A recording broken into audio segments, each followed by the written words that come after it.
ሰላምን ውድ ቤተሰቦች እንደምናመሻችሁ አለው። እግዚአብሔር ይመስገን ሰላማችሁ ይብዛልኝ። አንዳንድ ሰዎች እነሱም የማያልፍላቸው ሌላውንም እንዲያልፍለት የማይፈልጉ ኦብስታክል የሆነ ትርፍ አንጀት የሆኑ ሰዎች አሉ። ማርያምን አንዳንድ ነገሮች እያየሁ ነበረ ቲክታክ ላይ ማለት ነው። ብሩኬ የሰጣትን ጊፍት እንዳለ ሰብስባችሁ የዛ የ2 ዓመት በፊት ያልቀረ ከ1 ዓመት በፊት ያልቀረ እንዳው ስትቅለቅሙ ይወላችሁ በሙዚቃ ስታቀነባብሩ እያየሁት ነበረ። ሲቀጥል መኪናውን አሮጌ ነው አዲስ አይደለም እያላችሁም ነበረ። ታስታውሳላችሁ ከዚህ በፊት ቅመማ ሰርፕራይዝ አላት ብሎ ከዛ ቤቱ ሰርፕራይዝ ሲያደርጋት ማለት ነው። ምንድን አላችሁት? ቤቱ የእሱ አይደለም የሙሽዬ ነው። መጀመሪያ ሰርፕራይዝ ያደረገው የሙሺ ነበረ። ከዛ ቀጥሎ ለቅመሟም አደረገ። አንድ ቤት ነው 2 ቤት አይደለም አላችሁ። ከዛ ምንድን አደረገላችሁ? የሙሽዬም ቤት የቅመሟን ቤት ከነ ምልክቱ እያሳያችሁ በቪዲዮ አመጣላችሁ ማለት ነው። እረ በመድኃኔዓለም ምን አይነት ሰዎች ናችሁ እናንተ? አሁን ምን ሰራችሁ? ለእናንተ አሁን ስደት ላይ መጣችሁ እናንተ እንዲያልፍላችሁ ቤተሰቦቻችሁም ከዛም ተርፎ ጎረቤቶቻችሁም ለዛ ነው አይደል የመጣችሁት? ያለ ቅድ አልተሰደዳችሁም መቼም አይደለ? ስለዚህ ምን ሰራሽ አሁን የኔ እህት? 4 ዓመት 10 ዓመት 20 ዓመት የኖርሽ ትኖር ያለሽ አይሆብሶ ምን ሰራሽ እንዴ? የራሷ አሮባት የሰው ታማስላለች እንዴ? የብሩክ የብር ልጨርስ ምን አገባሽ? ምን ይመለከትሻል? ሚስቱ ነች እኮ። የፈለገ ነገር ቢያደርግላት የፈለገችው ነገር ህይወቱ ናት እኮ። ኧረ ወይኔ በላቸው አንዳንድ ሰዎች። ኧረ ጭንቅላታቸው ህፃናት ሆኖ እመቤቴን በጣም ይደብራል ጌታ። እና ሁሌ ልጅነት የለም፣ ልጅነትም አትሆኑ፣ ልጆችም አይደላችሁም። የተሰደዳችሁት አየሩን ሊያስተምራችሁ እድሜያችሁ ሊያስተምራችሁ ይገባል።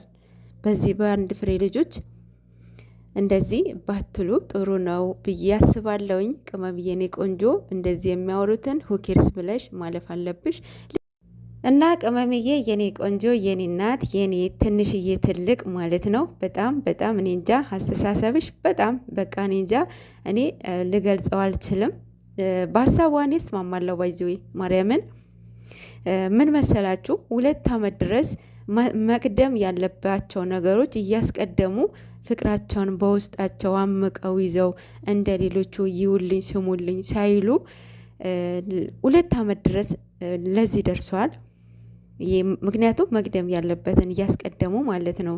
አሁን ምንድን አለችው? መቅደም አለበት ነገሮች አሉ፣ ይሄ ነገር ደግሞ ወደኋላ እንዲስበን አልፈልግም ብላለች። እና በትክክል ምክንያቱም ብሩኬ መኪና አለው፣ የትም ብቻው አትሄድም።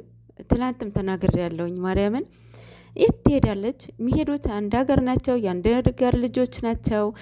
አሁን የቅመሟ ቤት የብሩኬ ቤት አንድ ባጃጅ ነው የሚለያቸው፣ በአንድ ባጃጅ ማለት ነው። ይህና ቅርብ ናቸው እና በአንድ መንገድ ነው የሚሄዱት። ስለዚህ በቃ መቅደም አለበትን እንዳለችው መቅደም አለበት። መኪና የሆነ ጊዜ ትይዛለች። እስከዛ ድረስ መንጃ ፈቃድ ተቀብላ ተምራ ሁሉም ነገር አውቃ ቢገዙ የዛኔም ሁሉ ነገር የራሳቸው ሁሉም ነገር ይኖራቸዋል ብዬ አስባለሁኝ። እኔ በሀሳብሽ እስማማለሁኝ የኔ ውድ። ሌላው ይሄን ምናምን የሚሉትን አትስሚያቸው። የራሳቸው እያረረባቸው የሰውን የሚያማስሉ ናቸው። በእናንተ ህይወት ማንም አይኖርም። በእናንተ ህይወት ማንም ማኔጅ ሊያደርጋችሁ አይችልም። ሁለታችሁ ብቻ ናችሁ እና ብቻ ሁሉም ሰው ማስደሰት አይቻልም የኔ ውድ። ማለፍ ነው ያለብሽ ማለት ነው። እሱ ምንድን ነው በቃሉ መሰረት ነው ያደረገላት። እሱ ታውቃላችሁ ቃሉ ጠባቂ ነው። ቃል በገባ በቃ ኤግዛክት ያደርጋል። ማለፍ አይፈልግም። እና እኔ ያየሁትን እኔ ያዝኩትን መያዝ ማድረግ አለባት ብሎ ነው መኪናው የገዛላት።